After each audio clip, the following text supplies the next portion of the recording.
Hello කොහොමද යාලට එනවද මාත් එක්ක පොඩි ගමනක් යන්න කොහෙද දන්නවද වෙලට අපේ ගම ගොඩාක් ලස්සනයි ඉතින් එන්නකෝ මාත් එක්ක යන්න මට හිතුණා ඔයාලට පෙන්වන්න ඕන කියලා අපේ ගම මම මේ දිගටම යන්නේ අද වෙලට අද අපි හානවා ඉතින් මට හිතුණා ඔයාලටත් පෙන්වන්න ඕන කියලා වටපිටාව යංගෝ ටිකක් ඉස්සරහට ලස්සන තැනක් තියෙනවා මෙතන ලස්සනයි ෆොටෝ ගහන්න ලස්සන ෂූට් එකට එහෙම බලන්නකො ලස්සන මෙතන ෆොටෝ ගහන්න බලුවන් හරිම ලස්සනයි අර මේ පහුගිය දවස් ටිකේම වැස්සනේ වැස්ස නිසා චුට්ටක් පාරවල් මේව වෙලා මේ මෙතන වැස්සහම උඩින් වතුර දානවා එතකොට පාර හොයන්නවත් බෑ එතකොට තනිකර මේ ඇල වගේ පාරක් හොයන්න බෑ පාරේ යට වෙනවා ඉතින් ඇත්තටම මෙතන මාරම ලස්සනයි මෙතෙන්ට කියන්නේ වැලිකඩ කියලා.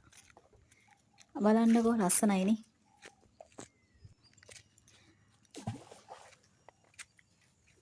පහුගිය දවස් ටිකේ වැහැලා අද ටිකක් අවසරයි.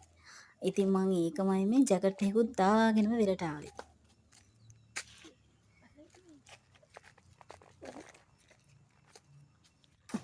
මේ හරි ලස්සන ගස්. ඒ වගේ දේවලුත් තියෙනවා. අර ඉතින් පේන ගහ හරිම ලස්සනයි නේ. ඉතින් මේක තමයි ඩෑම් එක. ඒක දිග ගිහිල්ලා පල්ලෙහාට ගියහම තමයි වෙල තියෙන්නේ. යංකෝ මාත් එක්ක. මං අද හානවා. ඔන්න බලන්නකෝ.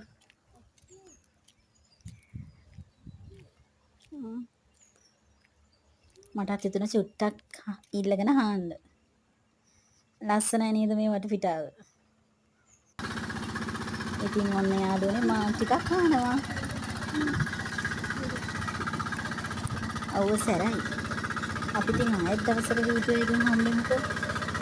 ඔයාලා හැමෝටම බුදු සරණයි ජේසුස් පිහිටයි. බයි.